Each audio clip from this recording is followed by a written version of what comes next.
দেশের মতো না হলেও ঈদের আমেজ ছড়িয়ে পড়েছে প্রবাসীদের মাঝেও।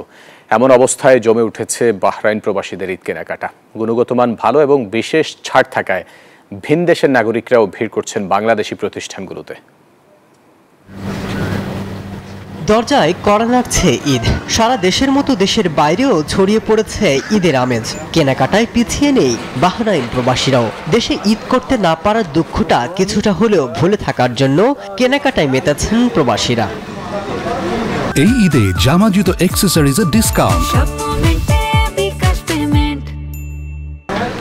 চায়না, তুর্কি, ইন্ডিয়ান তৈরি পোশাক বাজার দখল করে থাকলেও স্থানীয় নাগরিক এবং প্রবাসীদের মাঝে বাংলাদেশি তৈরি পোশাকের রয়েছে ব্যাপক চাহিদা। কালেকশন গুণগত মান ভালো এবং বিশেষ ছাড় থাকায় ভিন দেশের নাগরিকরাও ভিড় করছেন বাংলাদেশি প্রতিষ্ঠানগুলোতে। হিউজ পরিমাণে পাঞ্জাবি আমার সেল হচ্ছে এখন আলহামদুলিল্লাহ।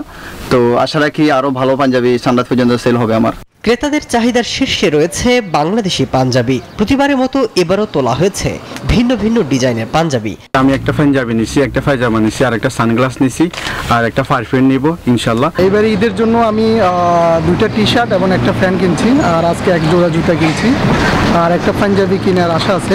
বাচ্চার জন্য আর বাচ্চার মায়ের জন্য নিতে আসলাম, আর দেশের বাড়ি তো ফ্যামিলির জন্য টাকা পাঠিয়ে দিছি, ওনারা ওনাদের মতো করে কিনে নেবে। নিজেকে খুশি রাখার জন্য আমরা চেষ্টা করি সামান্য কিছু কেনাকাটা করতে। ঈদকে সামনে রেখে পরিবারের সাথে ঈদের আনন্দকে দ্বিগুণ করতে ট্রাভেল এজেন্সিগুলোতে ভিড় করছেন প্রবাসীরাও।